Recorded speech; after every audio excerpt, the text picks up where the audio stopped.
अस्सलाम वालेकुम नाज़रीन, साइट में भलीकार आऊं मां सगर नाशिया मीर। नाज़रीन, आला अस्करी हिकमत अमली ऐं ऑपरेशन बुनियानुल मरसूस में दुश्मन के बदतरीन शिकस्त ॾियण जे एतराफ़ में अॼु जनरल आसिम मुनीर के फील्ड मार्शल जे उहिदे ते तरक्की ॾिनी वई आहे। वफ़ाक़ी काबीना जो अहम इजलास थियो, वज़ीर आज़म शहबाज शरीफ सदारत हेठि, ऐं उन इजलास दौरान अहम फ़ैसिला वरिता विया, जंहिंमें हीउ जेको अहम वॾो फ़ैसिलो साम्हूं आयो आहे त फील्ड मार्शल तौरु जनरल आसिम मुनीर के तरक्की ॾिनी वई आहे। अवां सभिनी खे ॼाण इहा ज़रूरु हूंदी त आर्मी में जेको सभ खां मथे रैंक हुजे थो, हिकु जनरल खां बि जेको मथे रैंक हुजे थो, उहो फील्ड मार्शल जो रैंक हुजे थो। जेतोणीकि हीउ जेको रैंक हुजे थो मुल्क जे दिफ़ा जे हवाले सां को तमामु वॾो किरदारु अदा करण जे एतराफ़ में ॾिनो वञे थो, हिन जी एज़ाज़ी हैसियत हुजे थी। उनखां अॻु जेकॾहिं असीं थोरो तारीख़ ते नज़र विझूं त रुगो हिकु शख़्सियत खे मुल्क अंदरि 1959 में जनरल अयूब ख़ान खे फील्ड मार्शल जो उहिदो ॾिनो वियो हो, ऐं उनखां पोइ जनरल आसिम मुनीर खे हीउ नाज़रीन जेको एज़ाज़ आहे इहो मिलियो आहे। जनरल आसिम मुनीर जो इहो चवणु आहे त हीउ एज़ाज़ इनफ़रादी न पर पूरी पाक फ़ौज ऐं समूरी क़ौम लाइ हिकु एज़ाज़ आहे, ऐं अलाह जो लख लख शुक्र आहे जो हुन असांखे इन क़ाबिल कयो जो असीं दुश्मन जो शानदार मुक़ाबिलो करे सघियासीं। उनखां सवाइ नाज़रीन एयर चीफ जनरल ज़हीर बाबर सिद्धू साहिब जो जेको उहिदो आहे, जॾहिं उहो उहिदो पूरो थींदो त उनखां पोइ उन उहिदे जो मुदो वधाइण जो बि अॼु मुतफ़िक़ा फ़ैसिलो काबीना में थियो आहे। उनखां सवाइ नाज़रीन जेके असां नज़र विझूं था जेकॾहिं त असांखे जेके सूरत हाल नज़र अचे पई, हाणे सफ़ारती जेके कोशिशूं आहिनि ॿिन्ही मुल्कनि में, भारत हुजे पाकिस्तान हुजे, पाक भारत जंगबंदीअ खां पोइ सफ़ारती कोशिशूं तमामु घणी अहमियत इख़्तियार करे वियूं आहिनि। हमेशह मुसलसल असां ॾिठोसीं त भारत जेको मुसलसल सफ़ारती महाज़ खे नज़रअंदाज़ कंदो रहियो, पंहिंजी होॾ चइजे या पंहिंजी जेका वॾाई आहे उनजे हवाले सां हमेशह सफ़ारती महाज़ खे हुननि कुझु न सम्झो। पर हिन भेरे असां ॾिसूं था त भारत 51 मेंबर्स ते ॿधल 7 डेलीगेशन्स तयारु कया आहिनि, जेके दुनिया जे मुख़्तलिफ़ मुल्कनि में वञी करे पाकिस्तान जेको भारत जो केस आहे ऐं पाकिस्तान जे अगेंस्ट जेका समूरी भारत जी अॻराई रही आहे उन हवाले सां हू जेको पंहिंजो केस सम्झनि था उहो सॼी दुनिया जो पेश कंदा। पर पाकिस्तान बि ख़ामोश न आहे। पाकिस्तान अॻु बि सफ़ारती महाज़ ते पंहिंजे मामरनि खे रखंदो आयो आहे, मुख़्तलिफ़ आलमी फोरम्स ते पाकिस्तान पंहिंजो केस रखंदो आयो आहे, ऐं हिन वक़्तु बि पाकिस्तान सफ़ारती महाज़ जे हवाले सां बिल्कुलु तयारु आहे। ऐं भारत जे जवाब में पाकिस्तान बि हिकु बिलावल भुट्टो ज़रदारी साहिब जी अॻुवाणीअ में हिकिड़ो सफ़ारती वफ़्द तयारु कयो आहे, जंहिंमें तमामु अहम जेके नाला साम्हूं अचनि पिया, तमामु क्रेडिबल नाला साम्हूं अचनि पिया, जंहिंजी जेका एक्सपर्टीज़ आहे, जंहिंजी जेका सलाहियत आहे, महारत आहे, उनजो एतराफ़ समूरी दुनिया कंदे नज़र अचे थी। त उहो हिकिड़ो वफ़्द आहे जेको मुख़्तलिफ़ जेके दुनिया जा कैपिटल्स आहिनि मुख़्तलिफ़ मुल्कनि जा उन ते वेंदो ऐं असराइते नमूने सां हीअ जेका समूरी सूरत हाल आहे, असांजो केस आहे, असांजा जेके ख़दशा आहिनि उन्हनि खे पिणु पेश कयो वेंदो। त अॼोके प्रोग्राम में नाज़रीन फ़ोकस कंदासीं हिकिड़ी जेका राय मुख़्तलिफ़ जेके हल्कनि में इहा बि ज़ाहिर थिए पई त छा भारत डायलॉग खां फ़रार चाहे थो। अव्हांखे ज़रूरु यादि हूंदो त डायलॉग जे हवाले सां पाक भारत जंगबंदी खां पोइ डायलॉग जी बि ॻाल्हि थी त जेके मुख़्तलिफ़ मुख्य मसइला आहिनि जेके ॿिन्ही मुल्कनि विच में मसइलो बणियल आहिनि उन्हनि ते डायलॉग थींदो, उन्हनि ते ॻाल्हियूं थींदियूं। पर हीअ जेका समूरी शइ असांखे नज़र अचे पई, छाकाणि त उन जंगबंदीअ खां पोइ न त भारत जा जेके इल्ज़ाम आहिनि पाकिस्तान जे ख़िलाफ़ु उन्हनि में का घटिताई थी आहे, न बयाननि में का नरमी आई आहे। उनखां सवाइ असां ॾिसूं था त सफ़ारती महाज़ ते हीअ जेके कोशिशूं नज़र अचनि पियूं उहे बि असांजे साम्हूं आहिनि। ऐं ख़ुदि जेका अमेरिकी सदर ट्रंप जी टियाकड़ी वारो जेको समूरी सूरत हाल रही, भारत उनखां मुसलसल इनकार कंदे नज़र अचे पियो त हीअ जेको समूरो जेको सूरत हाल या जंगबंदी चऊं उहा ॿितरफ़ी हुई, उन में कंहिंजो ऐं ख़ासि करे अमेरिका जो अमरीकी सदर जो को किरदारु न हो। उनखे बि पंहिंजे एक्सपर्ट्स खां ज़रूरु सम्झंदासीं। जेको मूंसां गॾु पैनल मौजूदु आहे जो तारुफ़ सां कराईंदसि। अॼोके पैनल में मूंखे जॉइन कयो आहे सीनियर पार्लियामेंटेरियन आहिनि, पाकिस्तान पीपल्स पार्टी जा सीनियर अॻवान आहिनि डॉक्टर करीम ख्वाजा साहिबु, मूंसां गॾु कराची स्टूडियो में मौजूदु आहिनि। उनखां सवाइ नाज़रीन अॼोके पैनल में मूंसां गॾु सरदार यासीन आज़ाद साहिबु मौजूदु आहिनि, सीनियर कानूनदान आहिनि ऐं मुस्लिम लीग नून सां बि एफिलिएशन रखनि था, वीडियो लिंक ज़रिए अॼोके प्रोग्राम जो हिसो आहिनि। जमील अहमद साहिबु मूंसां गॾु मौजूदु आहिनि, सीनियर डिप्लोमेट आहिनि, अॼोके प्रोग्राम में वीडियो लिंक ज़रिए प्रोग्राम में शरीक आहिनि। ऐं साबिर क़ाइम ख़ानी साहिबु MQM जा सीनियर अॻवान आहिनि, सीनियर पार्लियामेंटेरियन, उहे पिणु मूंसां गॾु वीडियो लिंक ज़रिए अॼोके प्रोग्राम जो हिसो आहिनि। अवां सभिनी खे भलीकार, अवां सभिनी जी महिरबानी, अवां गुफ़्तगू जे लाइ वक़्तु कढियो ऐं अवां सभिनी जे इजाज़त सां जमील साहिब खां गुफ़्तगू जो आगाज़ कयूं था। जमील साहिबु कीअं ॾिसो पिया अहम डेवलपमेंट असांजे साम्हूं अचनि पियूं, जंगबंदी थी वई आहे पर जंगबंदी खां पोइ बि सिलसिलो जारी आहे। हाणे समूरी सूरत हाल में सफ़ारती जेके कोशिशूं आहिनि उहे तमामु घणी अहमियत इख़्तियार करे वियूं आहिनि, छा चवंदो आहे? कामयाबियूं पाकिस्तान खे थियूं आहिनि इन जंग में, ऐं जेके ज़ाहिर ज़हूर नज़र बि अचनि थियूं पियूं, त हालांकि पाकिस्तान जी फ़ौज जी तादाद जे लिहाज़ सां ज़ाहिर को मुक़ाबिलो न आहे। इंडिया जी फ़ौज तमामु उन जी तादाद वधीक आहे, उन जा जहाज़ तमामु घणा आहिनि। असांजा तक़रीबन 330 आहिनि तक़रीबन, ऐं उन्हनि जा 600 650 जे जहाज़ आहिनि। अहिड़े हिसाब सां टैंक आहिनि, अहिड़े हिसाब सां पाणी जा जहाज़ आहिनि। पर पाकिस्तान इन मामले में पंहिंजी हिकमत अमली ऐं पंहिंजी इलेक्ट्रोमैग्नेटिक वेव जी जेका सुप्रामेसी आहे, ऐं असां थोरा हितां आहियूं चाइना जा उन मामले में, त उन लिहाज़ सां ॾिठो वञे त यस पाकिस्तान खे हिकिड़ी कामयाबी थी आहे। पर जंगनि में जेका कामयाबी थींदी आहे, ऐं हीअ जेका टेम्पररी हिकिड़ी सीज़ फायर थी आहे, इन खे वधीक को डायरेक्शन ॾियणु, को रुख ॾियणु, दुनिया जी ज़हन साज़ी करणु, दुनिया जो ओपिनियन ठाहिणु त केरु सही हो केरु ग़लति हो, उन लाइ पोइ डिप्लोमेसी जो कमु शुरू थी पवंदो आहे। जंग खां पहिरियां, जंग दौरान ऐं जंग खां पोइ त तमामु घणी डिप्लोमेसी जो अमल दख़ल थी पवंदो आहे। त उन जे करे हाणे पाकिस्तान ज़ाहिर आहे हिकिड़ी पंहिंजी टीम ठाही आहे, बिलाल भुट्टो ज़रदारी उनखे लीड कंदो। उन साइड ते शाशी तहूर जेको आहे उहो, मां यूनाइटेड नेशंस में हुउसि त शाशी तहूर खे बि तमामु वेझड़ाई सां मां ॾिठमि, कमु कंदे ॾिठमि। ऐं मां जेॾी महिल सफ़ीर हुउसि यूएई में, त बिलावल भुट्टो ज़रदारी 22 सालनि जो नौजवान हो, उनखे बि मां तमामु क़रीब सां ॾिठमि। ऐं उनजी पहिरीं ज़िंदगी जी मीटिंग हिकिड़े जीन में उहो मूं वटि आयो कंहिं वीज़ा जे वठण लाइ, इन जी यूके जी, त उते आयल हो फॉरेन मिनिस्टर यूके जो। त उते मुंहिंजे ज़हन में ईअं आई त हाणे बेनज़ीर जो पुटु आहे, मां थोरो हिनखे एक्सपोजर ॾियारे छॾियां। त मां यूके जे सफ़ीर सां ॻाल्हायुमि, यूके सफ़ीर पंहिंजे मिनिस्टर सां ॻाल्हायो, हुन चयो त ठीकु आहे, we can have a cup of tea. त मां हुनखे वठी वियुसि, 17 तक़रीबन 16-17 टॉकिंग पॉइंट मां लिखी ॾिना। ऐं उन ज़माने में नौजवान बिलावल भुट्टे उनखे तमामु बहितरीन नमूने सां निभायो। त उन सां मूंखे उमेद थी त हीअ अॻिते वञी काफ़ी कामयाब तरीक़े सां हिकिड़ो लीडर थी थो सघे। पर लीडर में ज़ाहिर आहे फ़क़ति हुनजी हिकिड़ी जेका आहे एक्सेंट, या फ़क़ति हुनजी ॻाल्हाइणी उहा ई न, पर उन खां अलावा बाक़ी खोड़ सारियूं ख़ूबियूं खपंदियूं आहिनि। त बिलावल भुट्टो इन वक़्तु ख़ैर इन टीम जे लिहाज़ सां ठीकु आहे, हुनजो वेस्टर्न एक्सपोजर आहे, वेस्टर्न माण्हुनि खे मुंहुं ॾेई थो सघे, उन्हनि जी फ्रीक्वेंसी में ॻाल्हाए थो सघे, उन्हनि जे एक्सेंट सां ॻाल्हाए थो सघे, उन जी नफ़्सियात खे सम्झंदो आहे। बाक़ी ॿियो को माण्हू असांजे घटि में घटि इन टीम में अहिड़ो न आहे जेके इहे सभु ख़ूबियूं जंहिंमें हुजनि। डेटा बैंक उनजे ज़हन में, उनजी स्टडी, उनजो तजुर्बो, ज़ाहिर आहे उनजो मुक़ाबिलो शाशी सां न थी सघे। शाशी हिकिड़ो तमामु क़ाबिल माण्हू आहे, ऐं उनजी जेका प्रेज़ेंटेशन आहे उहा one of the best in the world. त उन लिहाज़ सां इहो जिथे शाशी वेंदो, उन सां ॿिया माण्हू वेंदा जेके टीम जा। उन्हनि मुल्कनि में असांखे सभिनीनि खे त असां पूरो न था पइजी सघूं, छोजे उन्हनि खे 7 खण डेलीगेशन कढिया आहिनि इंडियन, ऐं असां को 3-4 मुल्क जेके आहिनि उहे कवर कयूं था पिया हिकिड़े डेलीगेशन सां। त असां मुंहुं ॾियण असांखे ॾुखियो थी पवंदो।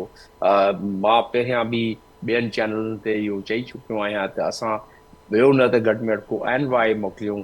NY इहो न त बसि ट्रिप लॻाए मोटी अचे, NY अहिड़ो हुजे जो कोई शशि तहूर जहिड़ो ॻाल्हाए सघे, या बिलावल भुट्टे जहिड़ो ॻाल्हाए सघे, जंहिंखे मीडिया जेॾी महिल, छो शशि तहूर जो ॿियो हिकिड़ो एज इहो आहे त यूनाइटेड नेशन में अंडर सेक्रेटरी जनरल हो, ऐं उहो ज़ाहिर सेक्रेटरी जनरल कैंडिडेट हो, हिकिड़े सियासत जे तहत उहो रहिजी वियो, न त सेक्रेटरी जनरल थी वञे हा।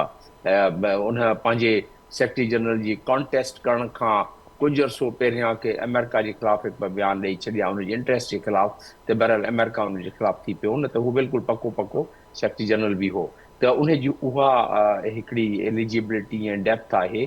त असांजे जेके NY हुजनि पाकिस्तान में थी था सघनि, 25 करोड़नि जो मुल्क आहे, असां वटि अहिड़ा माण्हू आहिनि जिन में सभु शशि खां बि मथे उन्हनि जी क्वालिटीज़ आहिनि। उन्हनि खे NY ठाहिणु गवर्नमेंट ऑफ पाकिस्तान खे मोकिलणु खपे, छो जे ही जेके इंडिया वारा वेंदा एतिरनि सारनि मुल्कनि में, त हू उते ओपिनियन साज़ी कंदा ऐं वड़ी मोटी ईंदा, त पोइ वरी उन में उनजो इस्तेमालु कंदा, उनजो इस्तेमालु कंदा जनरल असेंबली में, उनजो इस्तेमालु कंदा उहे सिक्योरिटी काउंसिल में, उनजो इस्तेमालु कंदा दुनिया जी पब्लिक डिप्लोमेसी में, ट्रेडिशनल डिप्लोमेसी में ऐं लीगल डिप्लोमेसी में, टिनिनि में उहो इस्तेमालु कंदा। ऐं पोइ जीअं कंदा रहिया आहिनि पहिरियां ते पाकिस्तान जे ख़िलाफ़ उन्हनि खे वॾे में वॾो हिकिड़ो पॉइंट जेको उहो शुरू खां वठी कंदा आया आहिनि, उनजो सबबु आहे ते पाकिस्तान लिंक करे छॾींदा आहिनि टेररिज़म सां। कुझु बि थिए, कंहिंखे खंघि अचे उते इंडिया में ते पाकिस्तान खे लिंक करे छॾींदा आहिनि, ते टेररिज़म थी आहे। त उन लिहाज़ सां पाकिस्तान खे एंटी नैरेटिव यानी काउंटर नैरेटिव जेको आहे करण लाइ इन भेरे उन्हनि सुठी काउंटर नैरेटिव ऐं काउंटर कयो हिनखे आफ्टर दी जेका इहा नेशनल सिक्योरिटी कमेटी हुई उन जे पॉइंट्स खां पोइ उन तमामु बहितरीनु कयो त इन लाइन ते असांखे काउंटर करणो पवंदो। जे न कयोसीं इंडिया छो थो चाहे इहो 370 ऐं 35 उहो उन करे चुकिया आहिनि। कश्मीर जो मामिलो चवनि था बायलैटरल आहे, ट्रम्प जी इंटरवेंशन खां पोइ बायलैटरल रहियो न। ट्रम्प जे जेको हाणे नथा मञनि उहे इन करे ई नथा मञनि ते जे ट्रम्प जी ॻाल्हि उहो जेका थी आहे, जेका हाल हक़ीक़त आहे त ट्रम्प आयो, उनजी एडमिनिस्ट्रेशन आई, 48 कलाक उन्हनि महिनत की, पोइ वरी ठापर थी आहे, पोइ सीज़ फायर थियो आहे। पर जे इंडिया इनखे मञींदो त उनजो जेको आहे शिमला एग्रीमेंट जे तहत बायलैटरल ऐं लाहौर डिक्लेरेशन तहत जेके बायलैटरल जो रेट्रिक आहे उहो चाहे थो पियो तो ख़तमु न थिए, छो जो बायलैटरल जे उन आॾो लुकियो रहे त उनजो मसइलो हल थो थिए, कश्मीर जो मसइलो हल न थींदो। जीअं ते मल्टीलैटरल ते खणी ईंदासीं त 17 जेके असांजा रेज़ोल्यूशन पास थियल आहिनि कश्मीर जा, उहे 17 रेज़ोल्यूशन फ़िलहालु लाइव आहिनि, उनखे फ़िलहालु रद्द न कयो वियो आहे। उहे सभु एक्शन में अची था सघनि। चैप्टर 6 जे तहत उहे 17 रेज़ोल्यूशन पास थिया आहिनि कश्मीर हवाले सां। हाणे उहे चैप्टर 6 में वञी था सघनि, छो जे इन भेरे ट्रम्प थो चवे त ॿई मुल्क न्यूक्लियर हुया, ॿई मुल्क जेके आहिनि न्यूक्लियर फ्लैश पॉइंट ते पहुची विया, इहो ट्रम्प थो चवे। त इन जे करे चैप्टर 7 में जे अची वियो त इंडिया जेको आहे उन में सट खाइजी वेंदो, छो जो इंडिया जो बायलैटरल रेट्रिक ख़तमु थी पवंदो। इंडिया फ़क़ति बायलैटरल रेट्रिक खे हलाए थो सघे जे पाकिस्तान खे ॾेखारे थी पाकिस्तान में इंफ्रास्ट्रक्चर ऐं दहशतगर्दी जा। ऐं पाकिस्तान छो जो उन में अक़वाम मुतहिदा जा 5-6 जे क़रीब रेज़ोल्यूशन आहिनि ऐं दुनिया तमामु सेंसिटिव आहे उन जेके टेररिज़म जे लिहाज़ सां। ऐं उहो छो जो इंडिया पोयनि 25 सालनि खां इहो रेट्रिक हलाए थो पियो, काफ़ी हद ताईं इन में कामयाब बि रहियो।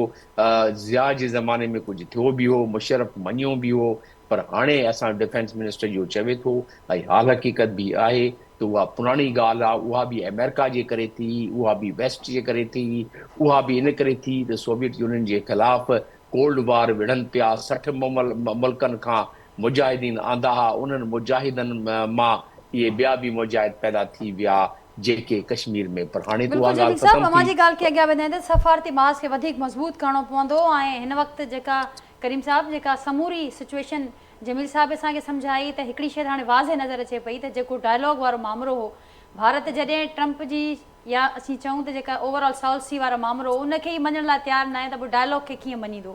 त अव्हांखे लॻे पियो त हीउ डायलॉग खां फ़रार आहे ऐं जीअं ॻाल्हि कई जमील साहब सफ़ारती मास ते अञा असांखे वधीक मज़बूत थियणो पवंदो। ॾिसो ॻाल्हि ॿुधो, जमील साहब एक्सपीरियंस जेको आहे सो फॉरेन ऑफिस जो शख़्सियत रहियो आहे ऐं उन जी ॻाल्हि सां आउं इनकार नथो कयां। मसइलो इहो आहे त इंडिया सभ खां पहिरीं अनाउंस कयो त असां पंहिंजो डेलीगेशन मोकिलियूं था, जंहिंमें उन्हनि शशि थरूर जो ज़िक्र कयो। पाकिस्तान हिकिड़े ॾींहं खां पोइ या 2 ॾींहं खां पोइ बिलावल भुट्टो ज़रदारी साहब चेयरमैन पीपल्स पार्टी खे चयो त उन सां वरिती, प्राइम मिनिस्टर उन हा कई ऐं डेलीगेशन में असांजा जेके 5-7 माण्हू आहिनि, जंहिंमें हिना रबानी खर ऐं पंहिंजो ॿिया जेके बि आहिनि शहरी रहमान साहिबा ऐं खुरम दस्तगीर आहे, त हाणे इहे सभु वेंदा, जेके ब्रसेल्स में वेंदा, पेरिस वेंदा, लंडन वेंदा ऐं न्यूयॉर्क वेंदा, जेको मूं पढ़ियो आहे। ऐं हिंदुस्तान जो तव्हां पाण ॿुधायो त 51 ॼणनि जो डेलीगेशन आहे, 7 जॻहनि ते वेंदा। इंडिया जी जेका सा फॉरेन ऑफिस इलाही स्ट्रॉन्ग आहे शुरू खां वठी करे, हाणे खां न 75 सालनि खां, ऐं बिफोर पार्टीशन बि उनखे प्लस फैक्टर थो वञे। त हाणे असांजा जेके बिलावल भुट्टो ज़रदारी साहिब ऐं सां गॾु जेके डेलीगेशन वञे पियो, उहे 4 जॻह ई मुंहिंजे ख़्याल सां अगरि शशि थरूर जो बि इशूज़ आहिनि। कांग्रेस नाला जेके ॾिना हुआ बीजेपी उहे नाला कोन पिया मोकिलीनि पंहिंजी मर्ज़ी सां शशि थरूर खे, हालांकि उहो कांग्रेस ई आहे जी ऐं हिकु कैरियर डिप्लोमेट आहे ऐं यूनाइटेड नेशन जे सेक्रेटरी जे लाइ बि कंटेस्ट पे कई, 22 इयर्स, बुक जो ऑथर आहे, राइटर आहे, इंटेलेक्चुअल आहे। पर हाणे बिलावल साहब फॉरेन मिनिस्टर आहिनि, हुनजी वालदा प्राइम मिनिस्टर रही आहे, हुनजो वालिद प्रेसिडेंट रहियो आहे स्टिल, ऐं जो ग्रैंडफादर जेको नानो आहे उहो प्राइम मिनिस्टर।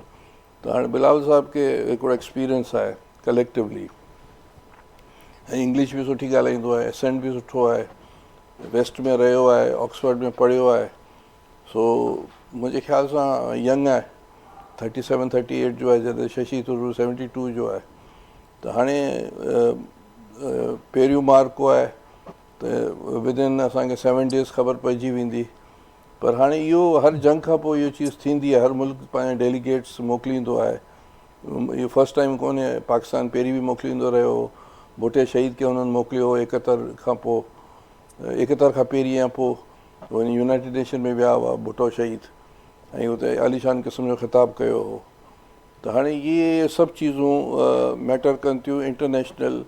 सुभाणे कश्मीर जे इशू खे बायोलेटरल था कनि या छा था कनि, छा जो असां शिमलो समझौतो बि कयो हो, जंहिंजे करे असांजा 90,000 कैदी आया हुआ, असांजो इलाइक़ा जेके इंडिया खयां हुआ वापसि थिया हुआ, इलाही नक्शा हुआ जेके कश्मीर ऐं हिते उते सहियूं ठहियूं हुयूं, लाइन ऑफ कंट्रोल ऐं इहे सभु चीज़ूं ठहियूं हुयूं।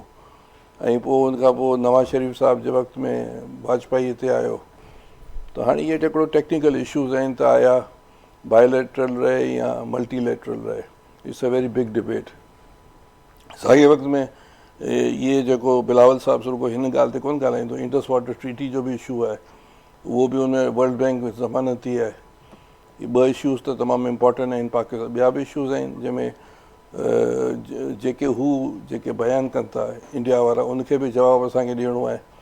सो हाणे होमवर्क सभिनी जो सुठो आहे, ऐं इन में सम्झो त असांजे डेलीगेशन में 2 त फॉरेन मिनिस्टर्स आहिनि, हिकिड़ो जेको आहे बिलावल भुट्टो ज़रदारी साहिबु, ऐं हिना रबानी खरबी फॉरेन मिनिस्टर रही आहे पंहिंजे वक़्त में, ऐं डिप्टी बि रही आहे, शहरी रहमान एम्बेसडर रही आहे अमेरिका जी। त उनखे बि थोरी ॼाण आहे, सुठी ॼाण आहे सभिनी खे।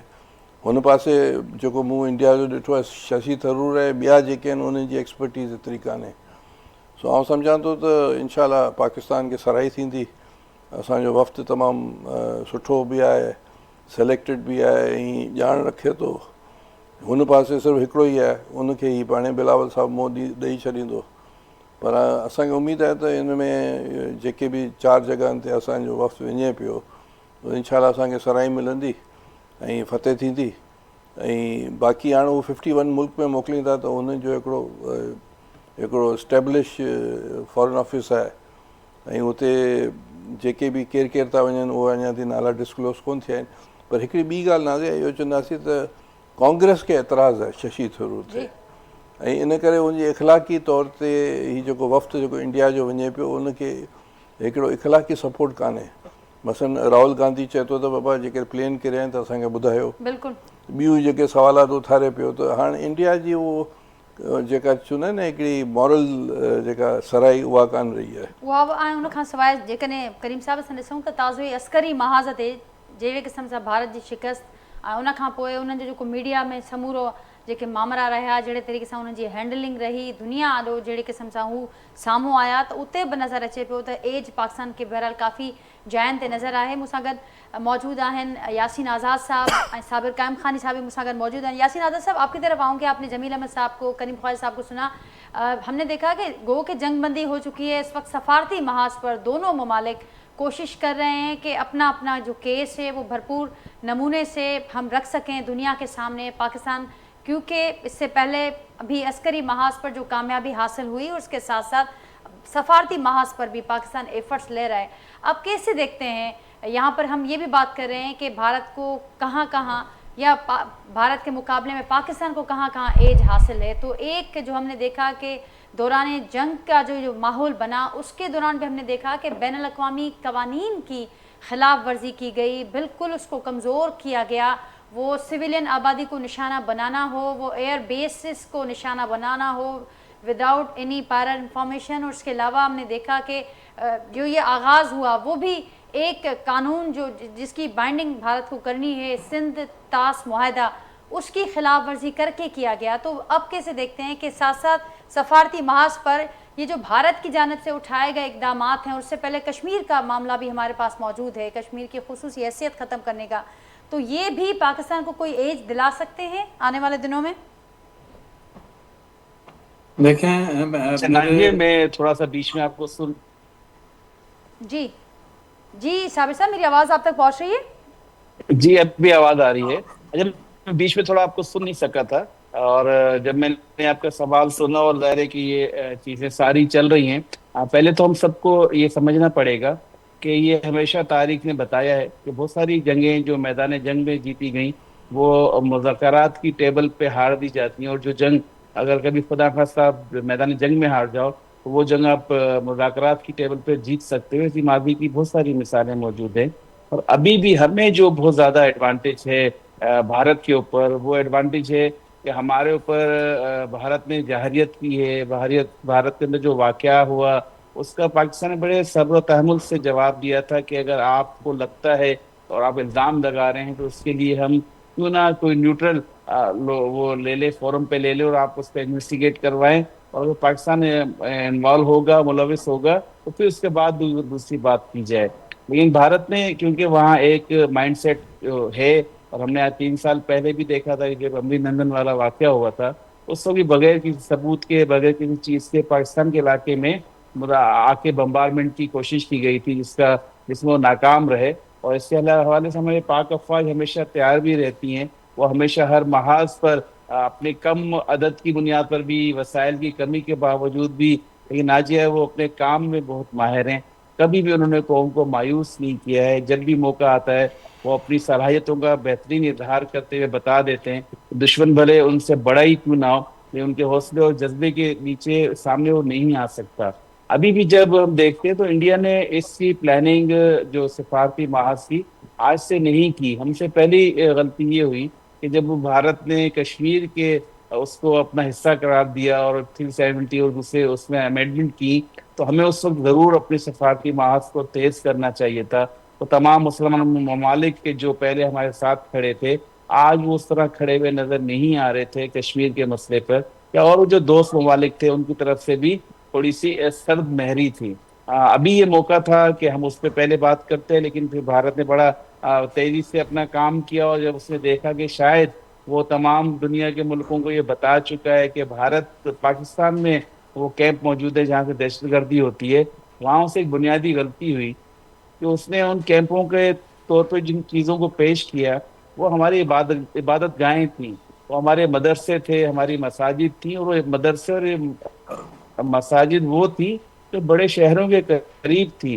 जैसे मौलाना मसूद अजहर साहब के मदरसे पर हमला किया तो भावलपुर के साथ वो मौजूद है। मतलब वहाँ रोजाना ना सिर्फ ये कि वहाँ पढ़ने वाले बच्चे, बल्कि आसपास शहर के लोग भी वहाँ नमाज पढ़ने आते हैं। जुम्मे को बड़ा इज्तिमा होता है, कोई वहाँ पे ऐसी ट्रेनिंग के आसार नहीं है, कोई और वहाँ ऐसी चीज़ें नहीं होती जो दहशतगर्दी की तरबियत हो। इसी तरह मुरीद के में जो मस्जिद और मदरसा है वो भी लाहौर जैसे बड़े शहर के करीब मौजूद है, इंटरनेशनल सिटी है पाकिस्तान का। तो वो जो उसने इल्ज़ाम लगा के कार्रवाइयाँ की वो वैसे ही अपने उसमें नाकाम हो गया। अब ज़रूरत इस बात की है, ये ज़रूर है कि हम अगर अभी हम अपने सीनियर दोस्तों की बात सुन रहा था कि हमारा जो वफद है, डेलीगेशन है, उसमें कौन लोग हैं और इंडिया का डेलीगेशन, तो ये हमारे वफद को एक नफसियाती बरतरी तो ये हासिल है, जैसे खुद बताया है कि शशि थरूर के जो है अपॉइंटमेंट एज डेलीगेशन हेड, तो उसको खुद कांग्रेस जो है नहीं उसको मान रही।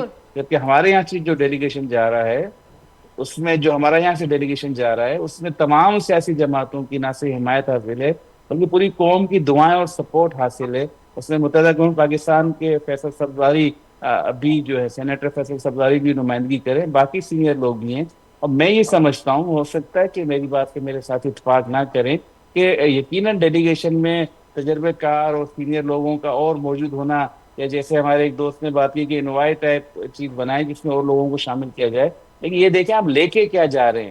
اگر آپ وہاں پیش کرنے کے لیے آپ کے پاس اچھے ثبوت ہیں, اچھا بیانیہ ہے, اچھی باتیں آپ وہاں کر سکتے ہو, بتا سکتے ہیں کہ یہ انڈیا نے ہمیشہ ہم پہ جارحیت کی, اور اس دفعہ بھی 7 دن ہم نے صبر کیا, یعنی کہ 7 روز تک انڈیا, 22 اپریل کو واقعہ ہوا, اس کے بعد اس نے الزامات لگانے شروع کیے, الزامات لگانے کے بعد اس نے 6 اور 7 مئی کو پہلا اٹیک کیا. جب بھی پاکستان نے صبر کیا, نقصان بھی ہوا, چاہتے تو اس کا فوری رد عمل دے سکتے تھے.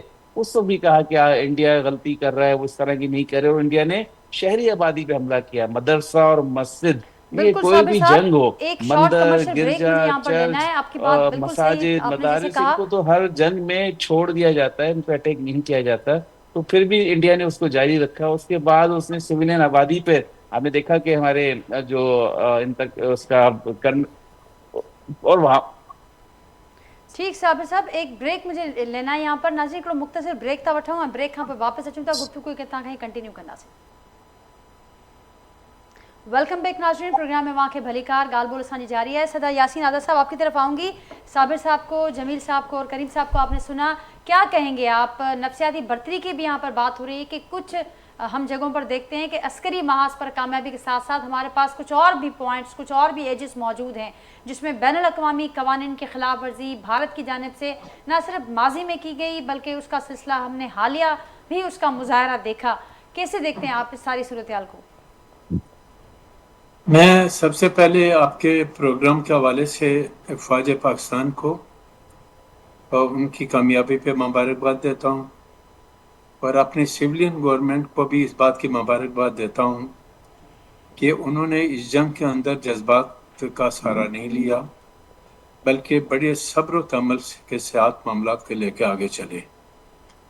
جس طرح بتایا کہ 22 مئی کا جو انسیڈنٹ تھا جس کی وجہ سے انڈیا اور پاکستان کے درمیان جنگ ہوئی, آپ نے دیکھا ہوگا کہ آپ کی حکومت نے سفارتی انداز سے بہت خوبصورتی سے کھیلا اور اس بات کی کوشش کی کہ اس انسیڈنٹ کو ثابت کرنے کے لیے پوری دنیا کو کہا کہ کسی بھی غیر جانبدار ملک سے انویسٹیگیشن کرا لیں کہ کیا پاکستان کیا دہشت گردی میں کسی قسم کا کوئی انوالومنٹ ہے یا نہیں ہے. بدقسمتی انڈیا کی کہ اس نے پاکستان کی اس آفر کو جو بالکل جینون تھی, جسٹیفائی تھی, اس کو لبیک نہیں کہا, اور وہ اس مزاج کے میں اپنے آپ کو ذہنی طور پہ تیار رکھا کہ نہیں, میں نے اس کا بدلہ لینا ہی لینا ہے. اس کے بعد سویلین گورنمنٹ کے ساتھ ساتھ افواج پاکستان کا جو سپوکس مین تھے, سپوکس مین نے جس طرح ڈاکومنٹری ایویڈنس الیکٹرانک میڈیا اور پرنٹ میڈیا پہ دی اور ثابت کیا کہ پاکستان کسی بھی قسم کی دہشت گردی کے اندر انوالو نہیں ہے, لیکن یہ میسج بھی دیا کہ اگر آپ اٹیک کریں گے تو ہم جو اس کا جواب دیں گے اس کی گونج بڑے دور تک سنائی دے گی.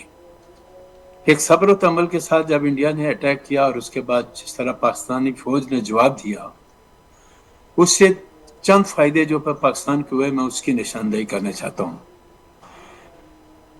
اس ڈیفنس کی جو جنگ ہم نے لڑی ہے اس میں پوری دنیا کے اندر پاکستانی افواج کا ایک مقام جو ہے بہت اپ چلا گیا, اور اس میں ہماری بری فوج ہو یا ہماری ایئر فورس, جس میں کمال ہے ان پائلٹوں کا کہ جنہوں نے ایٹ اے ٹائم 5 جہاز یا 6 جہاز گرائے, اور دنیا کو یہ ثابت کیا کہ پاکستان کی ایئر فورس بھی ایک مضبوط ایئر فورس ہے, اس کا مقابلہ کرنا مشکل ہے. لیکن آپ کے پروگرام کے حوالے سے ہمیں ان ممالک کو نہیں بھولنا چاہیے جنہوں نے اس مشکل دور میں ہمارا ساتھ دیا.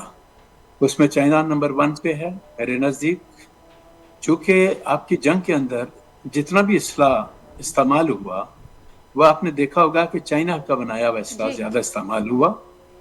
اور چائنا کے علاوہ جب بی بی سی سے ایک خبر نشر ہوئی اور اس میں یہ کہا کہ بحری بیڑا جو ہے وہ انڈیا کا سمندر میں رخ کر رہا ہے اس سائڈ کا, तो तुर्की ने भी अपने बहरी बेड़े को आपकी मदद के लिए आगे किया। चूंकि पाकिस्तान का डिफेंस इतना मजबूत था और उन्होंने इतने खूबसूरती से खेला कि पूरी दुनिया की हमदर्दियां उन्होंने ग्रहण की, जो इंडिया हासिल करने में नाकामयाब रहा। जंग हुई और जंग के चंद घंटों के अंदर अंदर जब इंडिया को इस बात का पता चल चुका कि अब हमारा पाकिस्तान से मुकाबला करना मुश्किल है, शायद हमें मार पड़े, तो इंडिया की फरमाइश के ऊपर अमेरिकन प्रेसिडेंट आया और उसने जाके उस जंग को रोका। अब जंग रोकने के बाद सीज फायर हो गया और आज पूरे पाकिस्तान के 25 करोड़ आवाम इस जंग के मामले में एक प्लेटफॉर्म पे जमा थे। पाकिस्तान की तमाम सियासी जमातें एक प्लेटफॉर्म पे जमा थी और अफवाज पाकिस्तान जो जंग के अंदर हिस्सा ले रहे थे, पूरी फौज ने उनको मॉरली सपोर्ट किया और कोशिश ये की कि उस मामले को लेकर आगे चले। तो आपने ये देखा होगा कि इस जंग की वजह से हमारी अफवाज का जो इमेज है वो कहाँ से कहाँ चला गया। मॉरली जो पाकिस्तानी कौम ने जो अपना रोल प्ले किया वो किस खूबसूरती से अदा किया, हम उसकी जितनी भी तारीफ करें कम है। तो मैं ये समझता हूँ कि जो कुछ हुआ, हिंदुस्तान को ये मैसेज तो ज़रूर मिल गया कि पाकिस्तान से जंग करने से पहले 100 दफ़ा इंडिया सोचेगा कि पाकिस्तान से जंग करना कोई आसान काम नहीं है। लेकिन आपको और हमको ये देखना पड़ेगा कि क्या इशू क्या है जिसकी वजह से इंडिया और पाकिस्तान के दरमियान ये जंग की नौबत बनी। वो बर्निंग इशू है कश्मीर का और पानी का भी इशू है मेरे नज़दीक, जो हमारी ज़िंदगी और मौत का मामला है। तो कश्मीर का इशू एक इंटरनेशनल इशू था। पिछले दौरे हुकूमत में 5 अगस्त 2019 को जब हिंदुस्तान ने अपने आइन के अंदर अमेंडमेंट की 370 और 35 के तहत कश्मीर के लीगल इशू को नुकसान पहुंचाया और कश्मीर इशू काफ़ी अरसे से एक किस्म का डेड चल रहा था। ठीक, इस तो जंग से अभी एक बात जी यासीन साहब आप ही की बात को आगे बढ़ाएंगे। जमील साहब भी हमारे साथ मौजूद है। जमील साहब, तो हाणे छा इतां खां ई शुरूआत करणु घुरिजे, जिन असां ॾिठो अथव जिन कानूननि जी भारत भञकड़ी कई या जेका बार बार हिते ॻाल्हि सभु एक्सपर्ट्स बि कनि पिया, हिते बि थिए पई, त हाणे पाकिस्तान खे जेको एज मिलियो आहे, हिकिड़ी जेका इमेज बिल्डिंग थी आहे, इमेज इम्प्रूव थियो आहे पूरी दुनिया अंदरि पाकिस्तान जो, उनजो फ़ाइदो मिलंदे असांखे ॾिसो पिया। ऐं गॾोगॾु इहो बि ॿुधाइजो त पाकिस्तान खे जेको हीउ डेलीगेशन वञे पियो, हाणे पंहिंजी जेके ॻाल्हि जो या पंहिंजे केस जो आगाज़ कहिड़े शइ खां करणु घुरिजे? न, सभु पहिरियां त ॻाल्हि इहा आहे त इंडिया कहिड़ी शइ खे असांजे ख़िलाफ़ु इस्तेमालु कंदो आहे। इंडिया इस्तेमालु कंदो आहे हमेशह टेररिज़म, पाकिस्तान जा लिंक जेके बि टेररिज़म थिए थी पई, पाकिस्तान जो लिंक थो निकिरे उन में, इन खे कैपिटलाइज़ थो करे, इन ते खेॾे थो पियो। त इन जी काउंटर करण लाइ असांखे ॿुधाइणो पवंदो, असांखे साफ़ी ॾियणी पवंदी।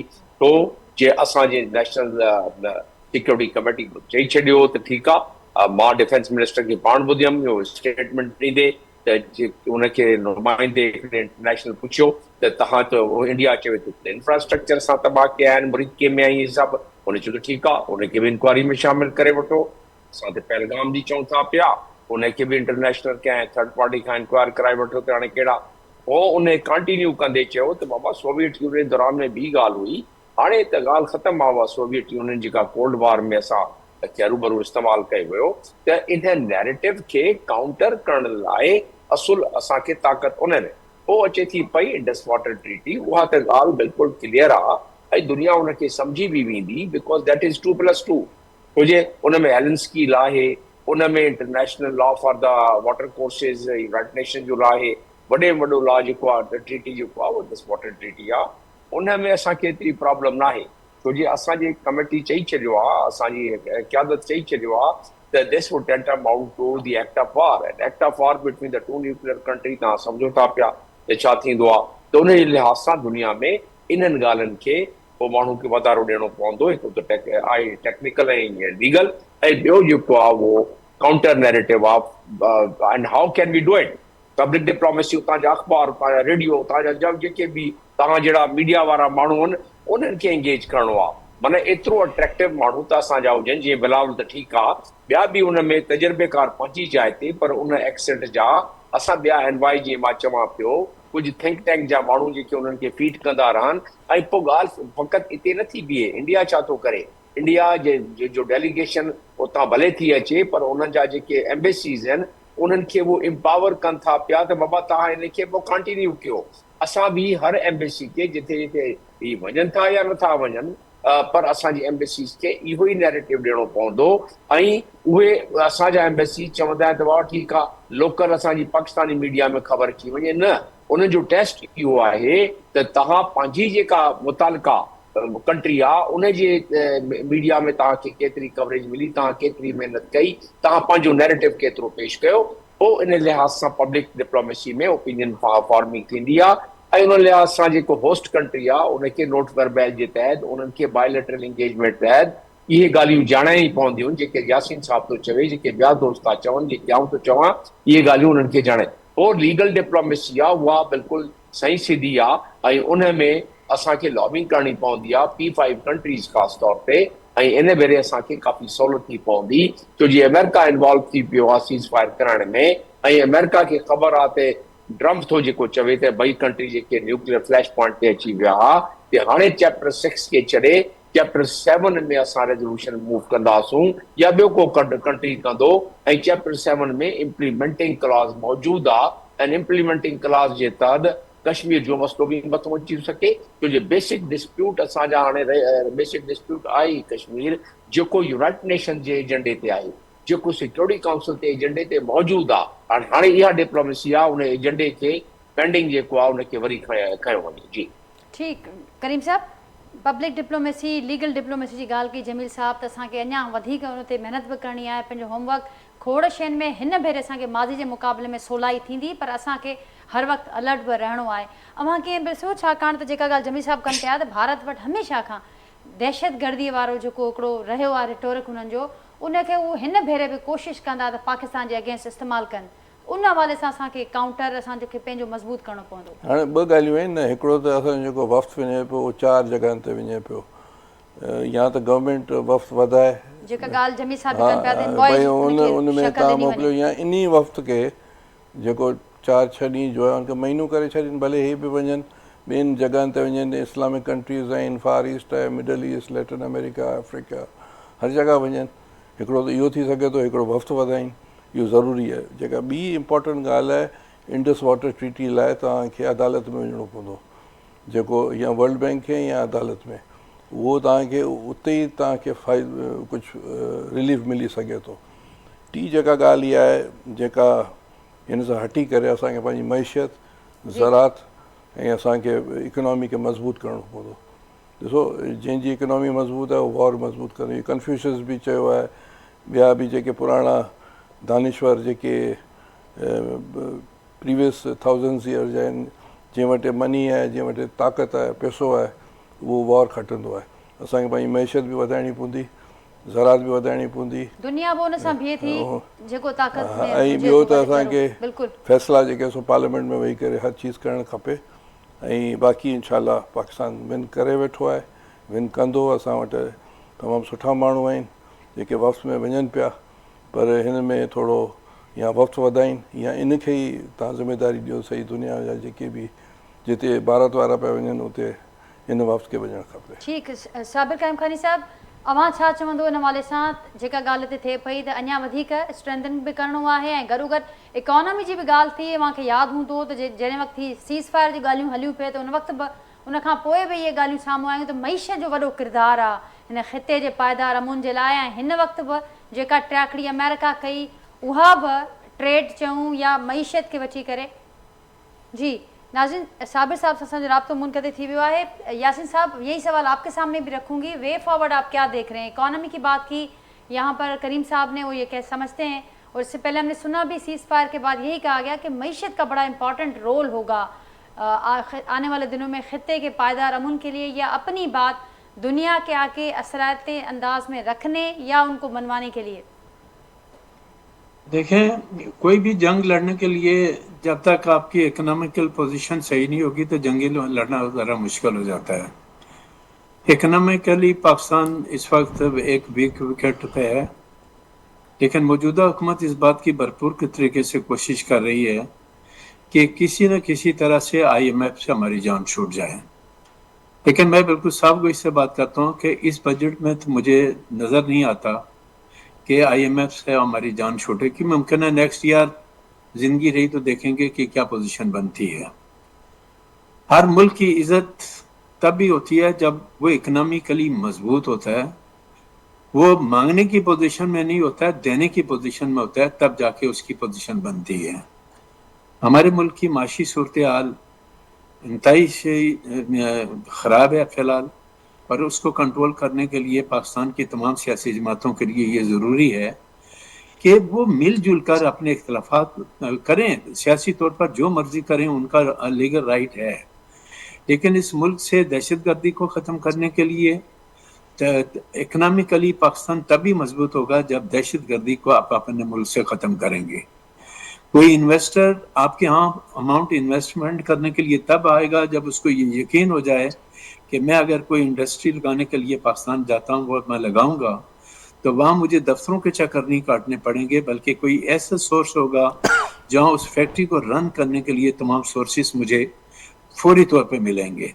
हमारे मुल्क का एक प्रॉब्लम ज़रूर है कि कोई आदमी इन्वेस्ट करने के लिए भी आता है तो आपने अपना प्रोसीजर इतना लंबा चौड़ा रखा हुआ है कि बाज़ औक़ात वो सरकारी दफ्तरों का चक्कर काटते काटते आखिर कहता है कि मेरे लिए शायद ये इंडस्ट्री लगाना यहाँ मुश्किल हो जाए। तो इकनॉमिकली इस मुल्क को मजबूत करने के लिए दुनिया भर से इन्वेस्टर का पाकिस्तान में आना और आके अमाउंट इन्वेस्ट करना, फैक्ट्रीज लगाना, वो बहुत ज़रूरी है। और जब तक आपके मुल्क के अंदर ये बात नहीं होगी, इकनॉमिकली पाकिस्तान मजबूत नहीं होगा।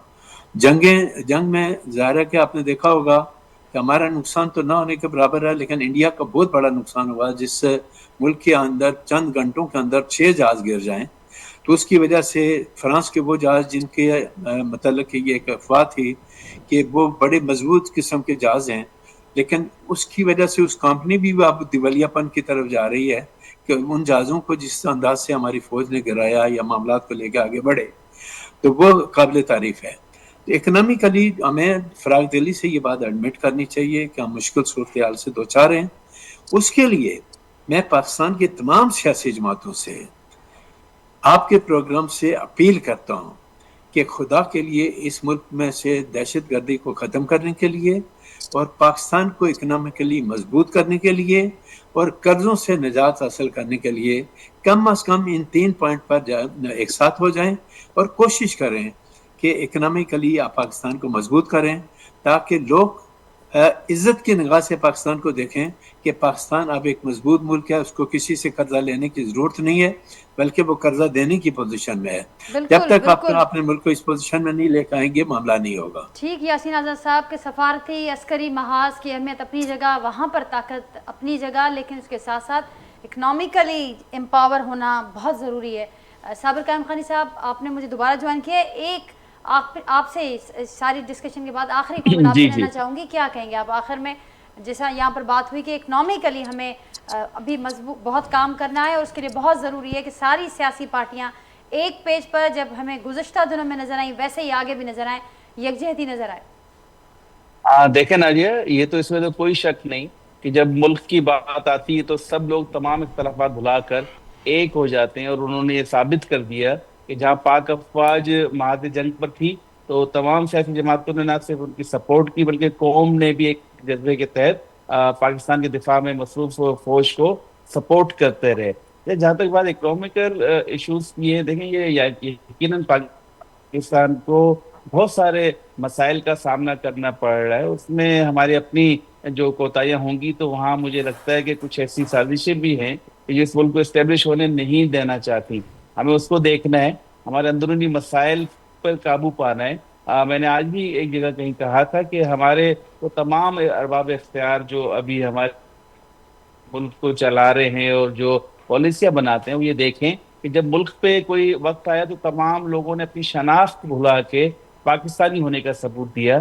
तो मुल्क के अंदर भी इस निज़ाम को, इस चीज़ को लाने के लिए ज़रूरी है कि जहाँ पे जो ऐसे इख्तलाफी मसाइल हैं उनके ऊपर ज़रूर बातचीत करनी चाहिए। जैसे 6 कैनाल्स का मसला है, कुदरती वसाइल के इस्तेमाल करने का मसला है, दीगर जो मसाइल है, सब बातचीत के जरिए हल हो सकते हैं। तो अभी मौका है कि कौम में एक जज्बा मौजूद है, सियासी जमातें भी एक जज्बे के तहत मौजूद है, बैठें टेबल पर, मसाइल का हल निकालें और कोशिश ये करें कि सबसे पहले पाकिस्तान के मुफाद को आगे रखें, उसके बाद अपनी आवाम की फलाह बहबूद के लिए ऐसे काम ज़रूर करें कि जिससे पाकिस्तान मजबूत हो। बहुत शुक्रिया साबिर कायम खानी साहब, जमील अहमद साहब, डॉक्टर करीम ख्वाजा साहब, सदा यासीन आज़ाद साहब। नाज़रीन गुफ्तगू आम ॿुधी पंहिंजे फीडबैक असांखे आगाह कजो। वरी सुभाणे मां सां मुलाक़ात थींदी, तेसिताईं ॾींदा इजाज़त। अल्लाह हाफ़िज़।